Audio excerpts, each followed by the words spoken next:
Hey, good morning, everybody. Welcome back to another live episode. Glad to be back. I did take some time off because my wife was, um, yeah, we just needed to spend some time together. So we took a majority of last week just to spend time together, and just kind of put some videos out. I did some shorts, but for the most part, haven't been live all too much. And yeah, so today we bring it all back. So welcome back. Glad to have you guys here. If you're joining in right now, hit the like button. That would do me a solid, and I would truly, truly appreciate it. And yeah, if you guys just subscribed, thanks for doing that. I superly appreciate that too as well. And yeah, so for those who want to show support and donos to the channel up above there, you guys see the Venmo logo. That's how you can do it if you choose to do it. The social platforms at the bottom, Instagram needs to be updated, so I will have that changed up here for this Friday's live stream. But nonetheless, yeah. So today, spending an hour together as I like to do on these live streams, and I'm really gonna kind of go more deeper into Helium Mobile and just share the overall experience and see if anything's been updated, changed, or new on the site in itself. So that's like the plan. And then, of course, looking at Android 16 and seeing what's going on with, the latest QPR beta releases, as well as, any information on the monthly security patch. So all those things kind of going into today's video and a little bit of winging it. So there'll be some other stuff discussed here on the channel today. But nonetheless, glad for you guys to be here. And yeah, so there's, excuse me, yeah, my voice is just so weird. But this morning I went ahead and I dropped a video for you guys, a short video, and really just kind of updating you guys about Helium Mobile and whatnot.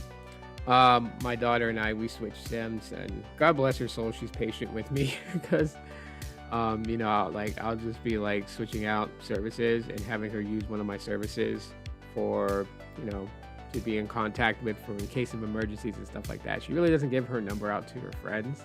I think she maybe has like one or two friends that actually have her number to text her directly. Other than that, I mean, they pretty much like message on places like Discord and stuff like that. So, I mean, I don't know. But yeah, so we traded up SIM cards. She took the Metro SIM, and I have the Helium SIM. And I think one of the big reasons that I wanted the Helium service back for myself and traded her the Metro is, switching devices. Like, I just want to be able to switch devices on the go.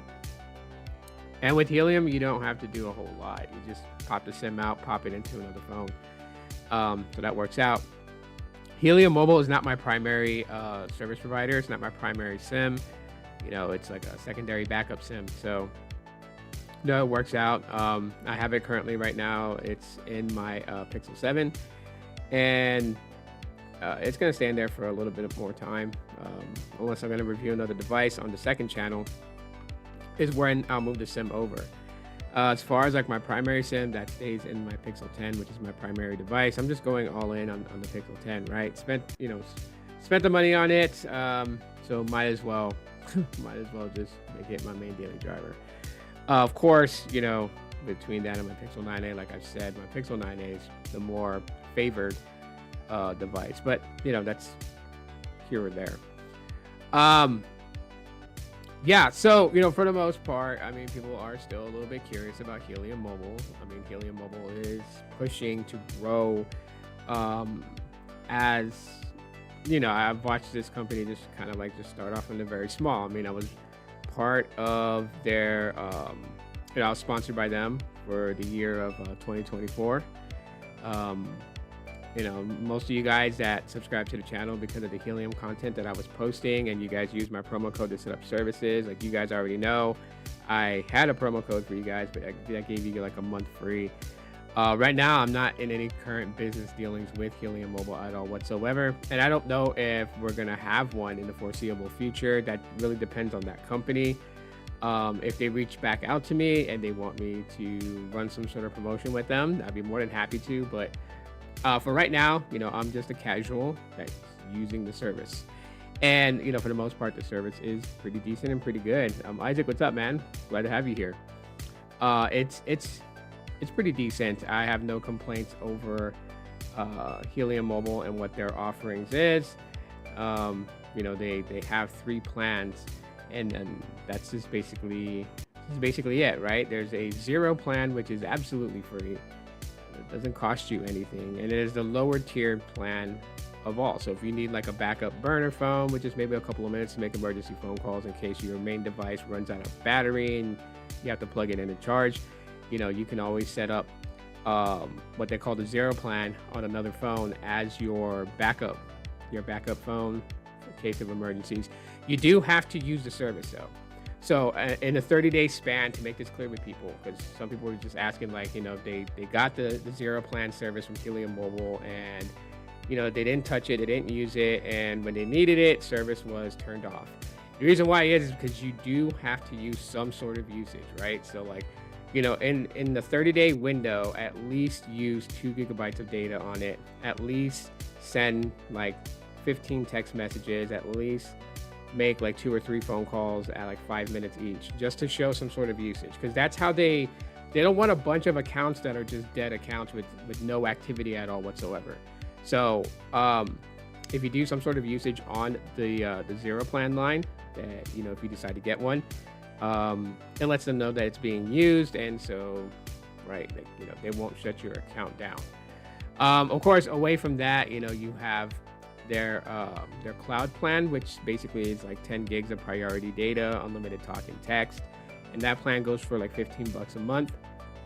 Then you have what they call their infinity plan, which they label as unlimited, but it's not technically unlimited. It's 36 gigabytes of high-speed priority data, and then it's slowed down. However, there are some weirdness to that I will make mention later on within this live stream. But for the most part, very budget conscious. And one of the real big things that highlighted Helium that they had since taken away is people used to earn crypto on the older legacy plan. So their older legacy plan, it was like $20 a month for service, and it was 28 gigs of high-speed priority data. But you would do active mapping for Helium, and they would reward you in HNT tokens, which if you build up quite a bit of it, you can move it over to your crypto wallet, whichever crypto wallet you were using. You can convert it to US dollars, you can cash out and get money. So that was one of the real big things, and a lot of people were really stacking up on that HNT and mobile tokens, because before they switched it back to so it started off with HNT, they switched it to mobile tokens is what the crypto was called, and then they switched it back to HNT.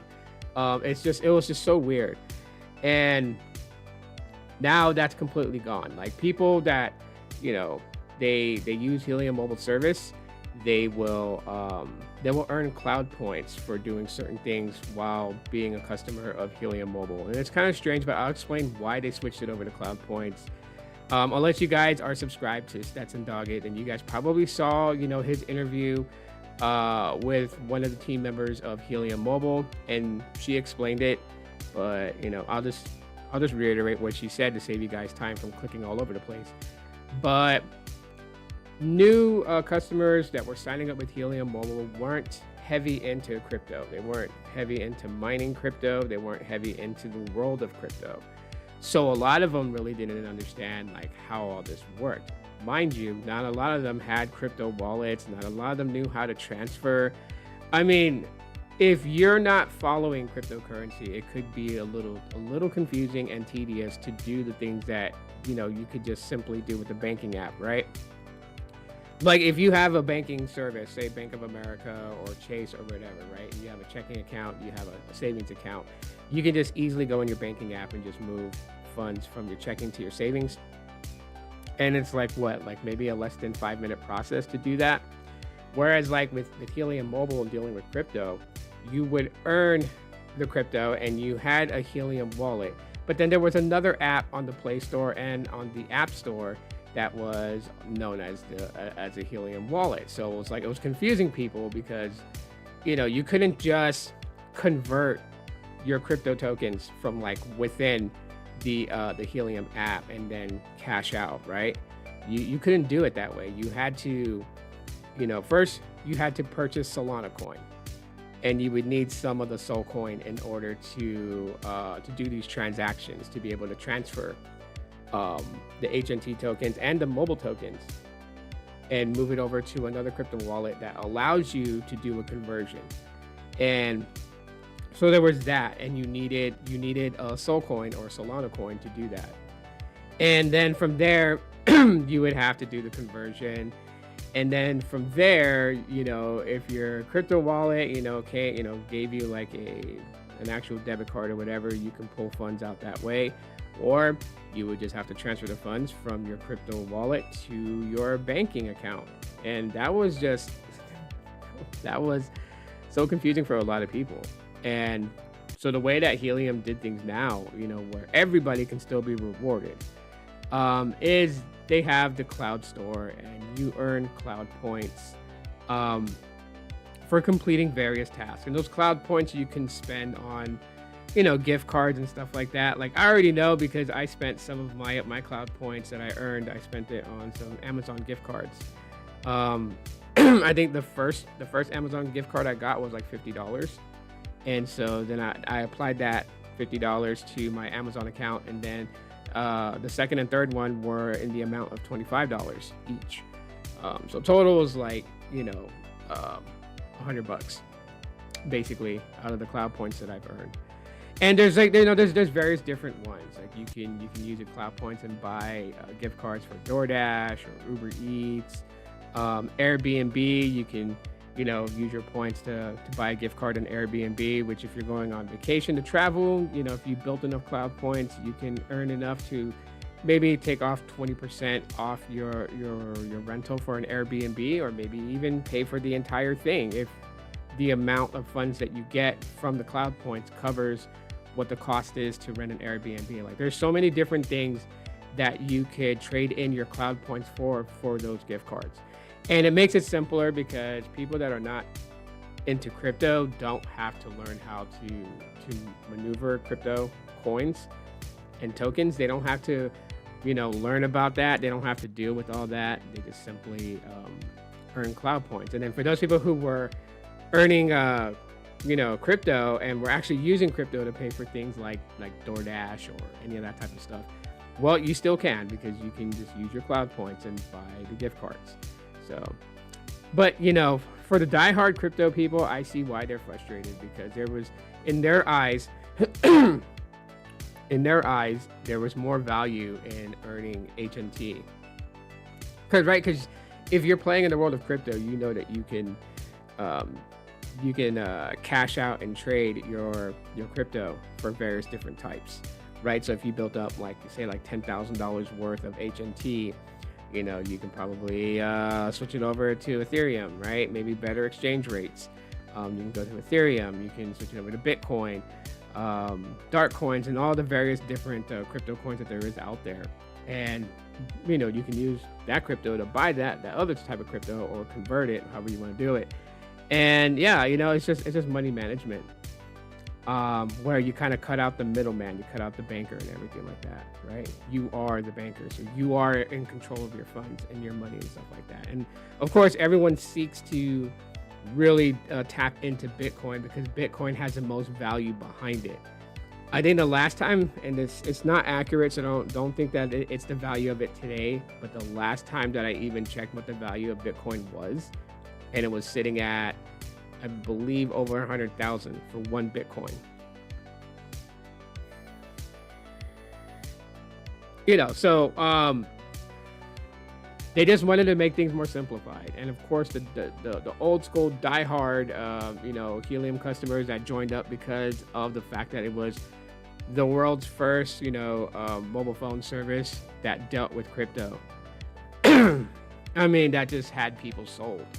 There were a lot of YouTubers who have YouTube channels centered around cryptocurrency and teaching crypto to people who didn't understand it.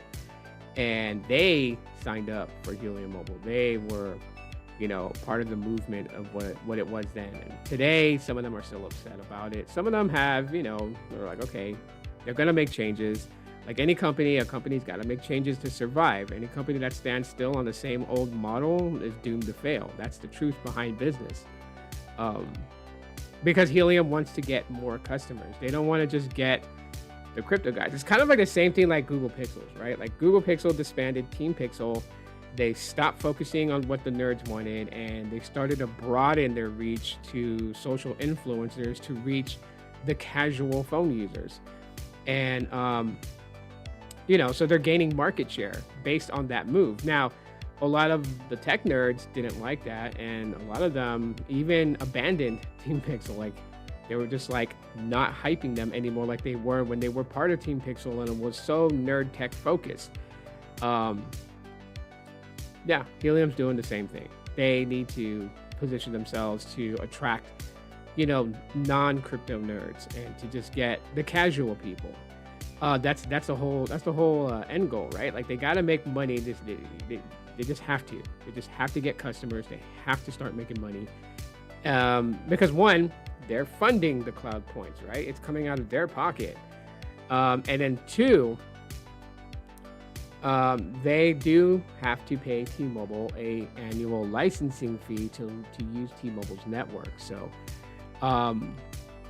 these are things that casual customers are not thinking about, because all we want is to buy phone service that works on our phones, that allows us to make phone calls, send text messages, and browse the internet and browse our apps.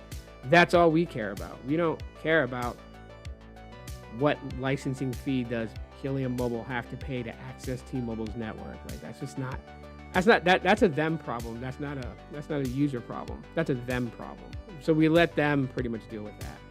But those are the behind the scenes things about Helium Mobile that people need to understand though. And so yeah, this is why they try to find a middle ground.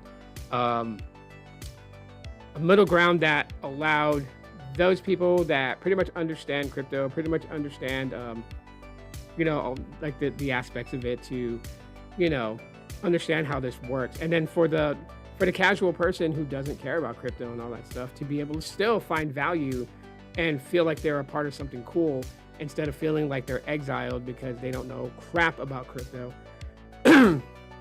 Helium is really, they were really trying to find that middle ground, and I believe they feel like they found that middle ground, because Helium's primary focus when they first came around wasn't mobile phone service. They actually, they used Wi-Fi signals, and it was just so crazy. This is why one of the ways you still can earn crypto with Helium is if you deploy one of their hotspots, whether it's the outdoor or the indoor hotspots. That's what you would use to basically, just earn crypto from that. So, and what it's doing is that it's a hotspot node that connects to your home Wi-Fi router, whether it's a fixed wireless access gateway or if it's a router for fiber, whatever the case may be. The way that Helium sees it is that everybody's not at home 24 hours a day, every second of the day. So there's days where like the house is empty, nobody's home, parents are at work, kids are at school, and you're paying like $80 to $100 for Wi-Fi in your house, and you're not really using all that data. So the way that Helium, thinks about it is, why not get paid in crypto to let that unused data be used by other people? But how do they do it in keeping you safe? And that's how these hotspot nodes are working, whether they're outdoor or indoor. They connect to a power source. They connect directly into your router. They create an entirely separate channel where it doesn't matter what Helium customer is walking by. The Helium customer connects to that signal, but it doesn't allow that customer to spider and wall crawl into all your IoTs in your house. Like, those are on separate channels. Think about it like this. Your main signal from your Wi-Fi router is sandboxed away from all the passing by Helium customers who temporarily connect to your hotspot, right? So all your private stuff, your personal stuff, that's all sandboxed. It's all protected. So that way no one gets in.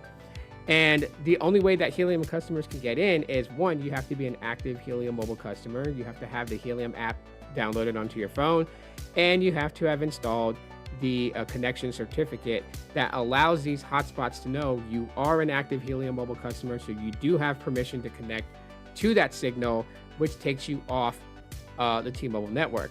Why is that so important to them? Well, they're trying to alleviate the reliance on the major carrier networks, not to replace them, but just to alleviate it. This idea essentially helps out with, the problem of network congestion, right? So chances of people being deprioritized during moments of congestion will actually become minimal because most people are connecting to these hotspots, especially, the Helium customers. Now, they are still running it where AT&T and Verizon customers can also connect to this. It's still in beta. They still pick and choose which hotspots are able to allow non-Helium customers to connect. But they're testing the waters, and they're making sure to see that this is a viable option to minimize network congestion. And that's a pretty good idea. So the hotspots range in two ways. There's an outdoor hotspot, and there's an indoor hotspot. The indoor hotspot, obviously, as its namesake says, it's for indoor. So you would plug it, connect it to your Wi-Fi router, and it'll cover a certain amount of distance, and it's meant to be an indoor thing. There are so many ways that you can use this as a business for yourself, and I'll tell you guys that here in a little bit, how to do that. But yeah, so it's for indoor. And then there's one that has a broader range of reach, and that is an outdoor one. And people love to build on these ones too, because you can do so many different configurations.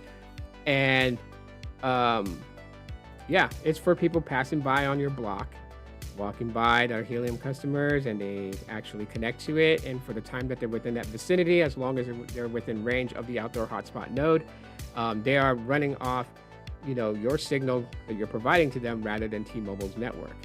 And that alleviates congestion. Now, how could you take these hotspots and make them as a business for yourself? I mean, literally, you can just, this is why the mapping was so important in the early days of Helium, because they wanted to know where a lot of the foot traffic was for people who were Helium customers. So if you happen to know areas that there's people in that area that walk by that have Helium Mobile phone service, and they're not connecting to anybody's hotspot, a hotspot's needed there, you would know, because through the Helium network mapping, it'll show you areas that have a higher incentive of earnings compared to other areas. So let's say that that, and it's a busy area, you see a lot of businesses there's a lot of shops, stores, or whatnot. You actually can start your own personal private business using the Helium Mobile hotspots deployments, and actually going into these establishments and talking to them and saying, hey, Helium Mobile to phone service, I deploy hotspots for a connection for them to connect to alleviate network congestions. And you can pitch an idea like, hey, if you guys allow me to install both a indoor and a outdoor hotspot device, I'll take care of your Wi-Fi bill. Like, some people were doing that for a good long time. Like, they'll go to a person, like one guy was showing a YouTube video about it. He talked to a guy, and the guy's like, yeah, I pay like $50 a month for Wi-Fi. And he told him, if you let me connect my devices to your store Wi-Fi, I will pay your internet bill every month. I'll come by, just let me know when your bill generates. I'll come by your shop. I'll give you the money to pay for it. And he was doing that, and he was making bank, because he had like, I think 28 different shops in his city that had done the deal with him.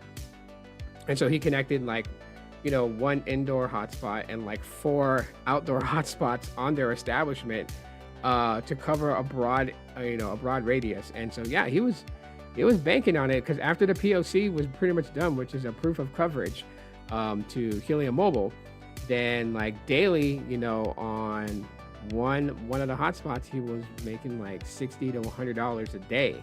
As imagine on those 28 establishments right there, that's a pretty good chunk of change on a daily. So yeah, you can make this into a business option for you if you're wanting to, if you're entrepreneurial savvy, you can do that. But aside from that, just the basic phone service in itself, you just have these 3 plans. Now, the cool thing about these 3 plans is that you can have a kids plan. And the kids plan pretty much mirrors the regular plans, right? So you have the plan called Sprout. This would be the only one that's different from the zero plan, because the zero plan is free. The Sprout, the Kid Sprout, it's called Sprout. Its plan is $5. Why is it $5? Because it's unlimited talk and text. That's why. This could be a good option to create a family plan, especially if you have teens and you don't want them always on their phones like day in and day out. You can put them on any one of these 3 plans. Now, the Infinity plan is the exact same as the regular Infinity plan, and it's $30. The difference is with the Air and the Infinity, which are paid plans, they are priced the same as the regular. And so people will ask, well, why get, a kid's plan for my kid? I can just sign them up for Helium themselves and put them on the Infinity plan.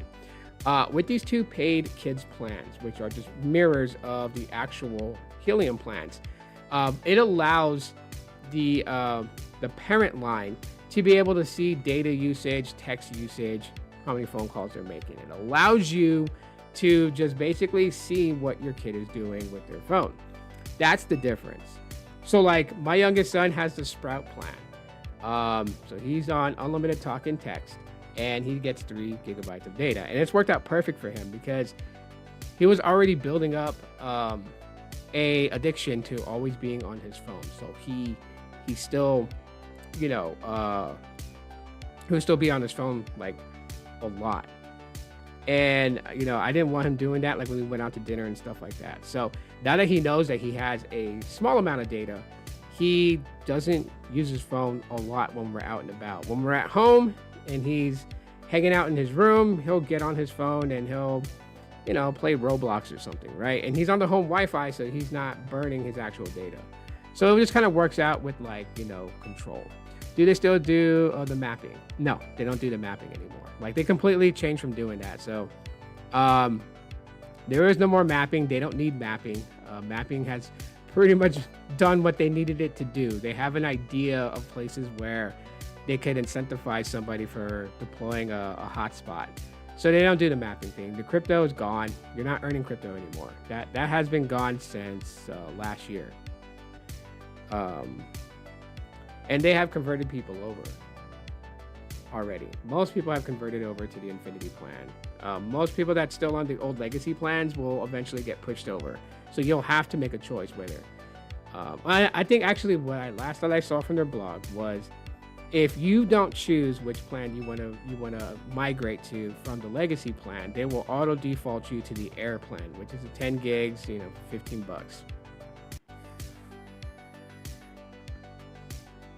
So yeah, I would love to see a day where Helium is a lot more mature and has a bigger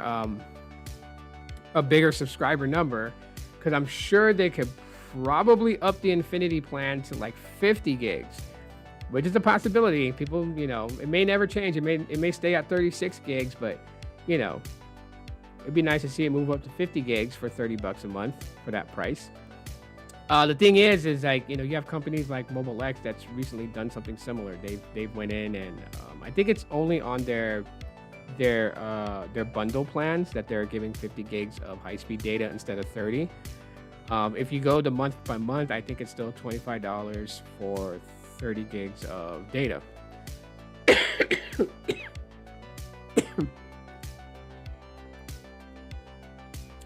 Yeah, Mobile X would actually, it would be good for kids. See, the problem with Mobile X is, they're good. They just don't have their footing down. Like, they're always changing things. And it's just, my opinion, most customers are going to be turned off by that. Like, if I had went to CES, honestly, I'll tell you guys the truth. If I had went to CES this year, I know Peter Adderton's there. He got there, I think, yesterday or the day before. I would actually message him, like DM him on X, and I would have asked him to have a sit down with me, like, find like a diner or someplace, like a restaurant to sit down and eat. Invite him to have lunch with me, and then bend his ear about Mobile X and ways that he can fix it and make it more enticing for people. Like, The problem with Mobile X, one of the biggest problems, I'll give this one to him for free, because I really do like Mobile X. There's a reason why I'm not with them, but I really do like the service. I do like the customer service and everything.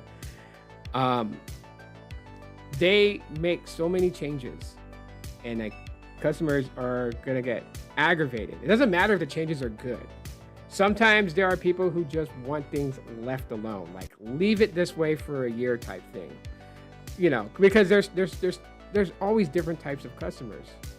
There's customers who love, innovative changes and welcome it like it's like an upgrade or a software update, when it's just really just changing their plan dynamics and either adding new features or adding more data allotment or any of those things. Like, they welcome that. But then there's other customers that's like, I really don't want to deal with this.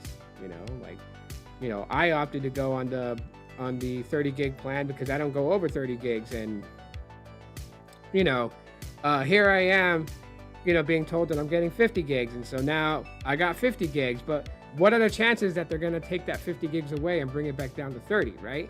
You remember, history tends to repeat itself, and people do remember the past. They don't forget. So at the time where the $25 plan was moved to fully unlimited on Mobile X, and a lot of people were loving it, that it caused people to port over to Mobile X. A lot of people felt like that they had the rug pulled out underneath them. A lot of people felt that that was a tactic to make people port over, showing significant growth for Mobile X, only to reveal that the plans were going to revert back to the original offerings. And then it created this new tier where it's like you're on a lower priority if you choose the regular plans, and to get the high-speed priority that they're advertising now with their gold subscription, you'll get faster speeds, you'll get better latency, you'll get priority over mostly everyone on Mobile X. The sad case is that in order for them to achieve that tier, this is something that that I've been told, to achieve that tier, what they did was they not only dropped out of the fully unlimited service back down to 30 gigs of high-speed data, but they also lowered the priority access. And then they created that gold tier where you spent a little bit more to get the same type of priority access you were getting on Mobile X way back in 2023 and early 2024 and into early 2025. That is sad. So they lowered the priority, they took away the fully unlimited, and gave us back what we already had from the start, but then said that if you want the same level of priority that you had before all these changes, you need to pay extra. And it's like, crap, no way. Now, like I said, I like Mobile X. I support Mobile X. I think the company is fantastic. The reason why I'm not with them is not because I don't like them. And it's not because it's only 30 gigs of high-speed data or whatever that people assume. The reason I'm not with them is because I am listening to them. I know, that sounds weird, right? It sounds so super weird. I am listening to them. Because when I use their AI tool to see how much data I would normally use in a 30-day period without using a secondary phone or anything like that, used it for 10 days, only one phone, only one phone number, only one data connection. And it literally told me, you use too much data. So you'll probably have a better experience with some of our competitors. And they really do that. So that I'm on Visible by Verizon, that I'm on Helium Mobile, I am listening to Mobile X. Simple as that.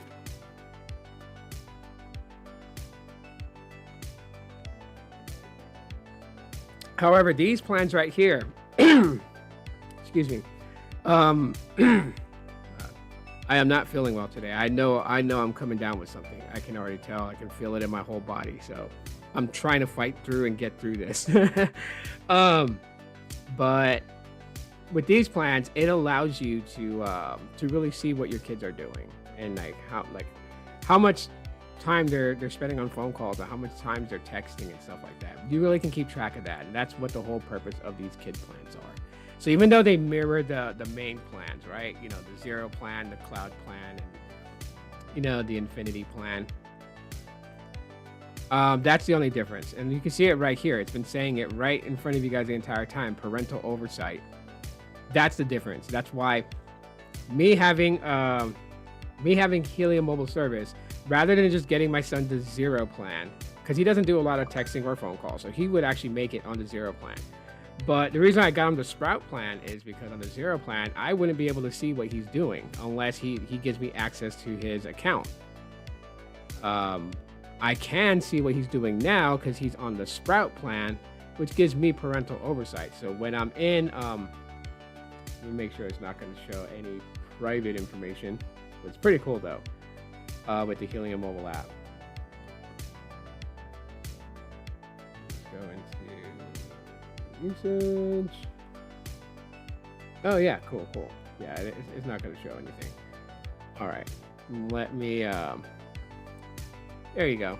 So you can see how much data I've used in text messaging for this month, and this month is about to, oh actually no, this month started already again. And then I can see my son's usage, and I can see his previous usage the month before. You know, he used like 1.5 gigs, and I can look at the month before where he used no data, but he made a phone call, and you know, he sent some messages. So like that's what it looks like in the Helium mobile app. So there's me, and then there's him. He's on a Sprout plan. Now, you know, he's 10 years old, so if he needs more data, I can upgrade him to the $15 Air plan and give him 10 gigs of data, which is 7 more gigs for, you know, $10 more, which kind of aligns with their additional purchase of a gig, because, you know, the one thing I don't like about Helium is how much they charge per gig of data. So if you need to add more data to your plan, it's like $7.50 per gigabyte, which, you know, yeah, it's not good. But yeah, I can move them up to this. I can move them up to the Infinity if I want to pay $60 a month for 2 lines of service. I could do that, and I can always downgrade him back to Sprout if he makes me mad and doesn't do his homework, or, you know, decides to play video games first before doing his homework. Well, yeah, I'm gonna ground him. I'm gonna move him back down to the Sprout plan. And my punishment is like, you're going to be on the Sprout plan for 3 months. And yeah, he ain't going to like that. I mean, right now he's comfortable with it because I haven't moved him up yet. He really doesn't like have friends that, you know, he chats with or anything like that. The only thing he does is just calls me or sends me a text message, or calls his mom or texts her, or texts his sisters. So he doesn't need a lot of data. You know, on Wi-Fi at home, he's good. So anyhow, yeah, Helium Mobile hasn't made any newer changes lately, but you know, for the most part, I mean, their services is looking okay. It's looking okay. It can get better, and I think over time we'll probably see some more changes down the road in the future that's going to make the services a little bit better. Yeah. So, I mean, right now, one of the things that people are asking is where's the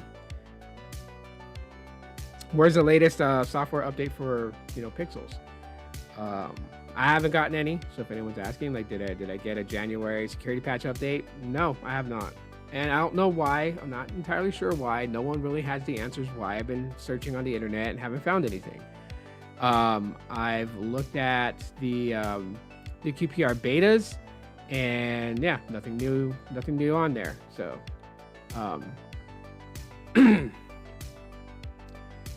you know, one person did ask, you know, why did they get Android 16 QPR3 beta 1 and others are getting 1.1. Like my Pixel 6a got QPR beta 1. It hasn't received 1.1.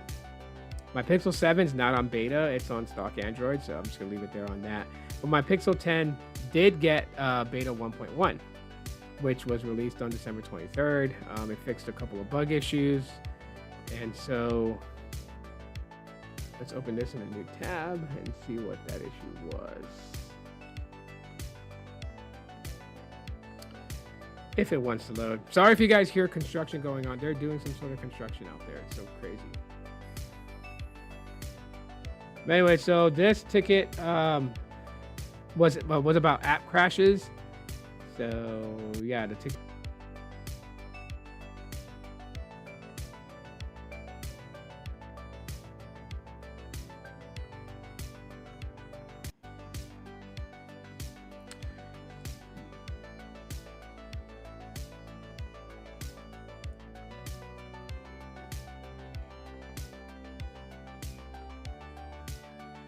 Hang on.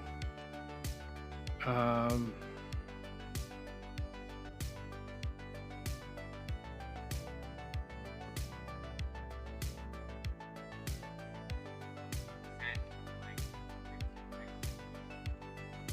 okay.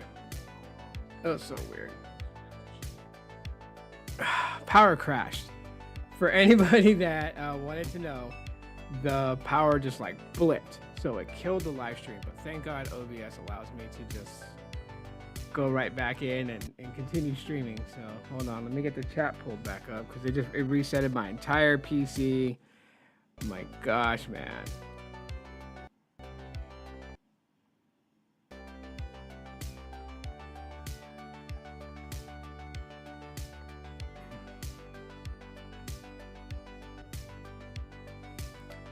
All right, so there's a little bit of a encoding overload, so I apologize. Give me a second. Let me get the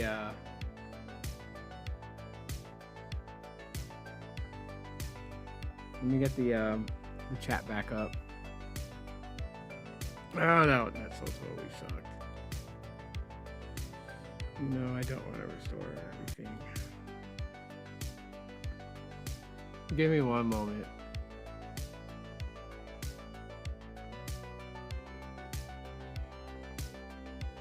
Ah.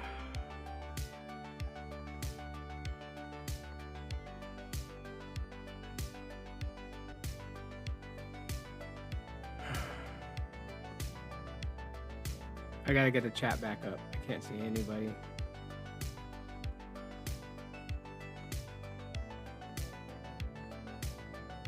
There we go. Chat is open. There you go. Sorry about that. Sorry. Yeah. So anyone that wants to know about, the January security patch update or whatever, it's not available just yet. Go figure. And yeah, with other devices that have received, like some devices have received QPR3 beta 1.1 for Android 16. Some only got beta 1, and majority of the fixes was app crashes and stuff like that was going on with QPR3 beta 1. So 1.1 fixed that for some devices that were reporting app crashes. It also addressed the issue with US mobile and the inbound calling issue that I was having, right? Because when 1.1 came out and I installed it on the Pixel 10, US Mobile's Darkstar, service started working at 100%, right? I was getting inbound calls and I was able to make outbound calls and got my text messages. Whereas previously, before that, inbound calls wasn't happening. Like people were getting directly to my voicemail, and then I was getting notified missed call, but it was such a pain in the butt. But anyways, yeah, it addresses that. And then of course, to address another thing about beta software, there's always beta software nowadays. Like iOS has beta software for its latest release. Android has beta software for its latest release. Like with the on the Android side of things, the Pixel phones get quarterly drops, right? Pixel drops is what they're called. So like every 3 months, there's a not a software update change. It's not jumping from Android 16 to Android 17, but there is a major software update within Android 16 that happens every 3 months, or until they're working on Android 17 to release that. And the way that they're able to test the software before putting it out for the Pixel drops is by running beta software. So myself and other people that like to test beta software for Google, we install the beta software. Going to what was it? tsc.co/Android beta, and you can enroll your device. Now, you still have to understand, if you enroll your device into installing a beta Android, you are at risk of, messing up your device, and Google's not responsible for repairing it. To them, it says it in the terms of service. So by accepting it, you're agreeing that they cannot be held, accountable for your phone messing up. That's literally just, yeah, we don't have to like it, but that's their terms of service of using it.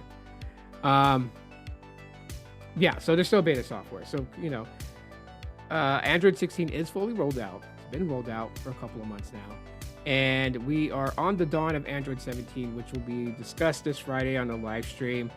But yeah, I'm gonna take some medicine right now. I probably need to rest for the next couple of days. That way I'm good to go for this Friday's live stream. So I apologize for dipping out. I guess that power blip was like a sign that says go rest because you're not feeling well.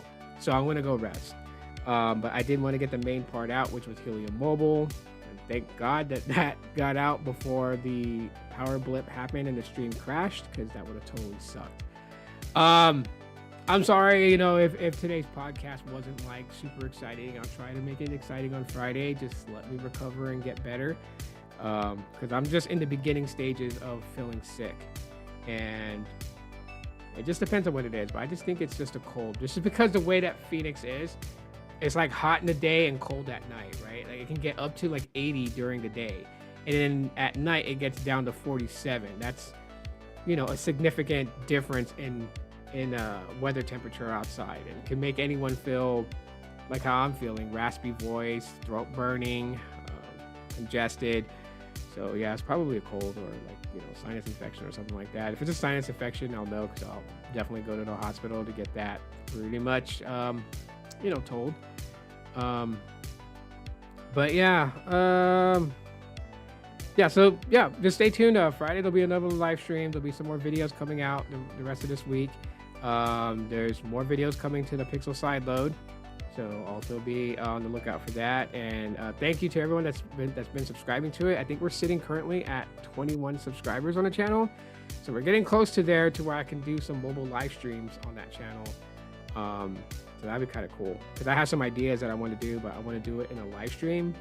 And yeah, I have to have that unlocked on that channel in order to be able to do that. So anyways, I'll see you guys again live Friday. Until then, you guys take it easy out there. Be safe. Hit the like button again. That helps out. And I'll talk to you guys in the next one.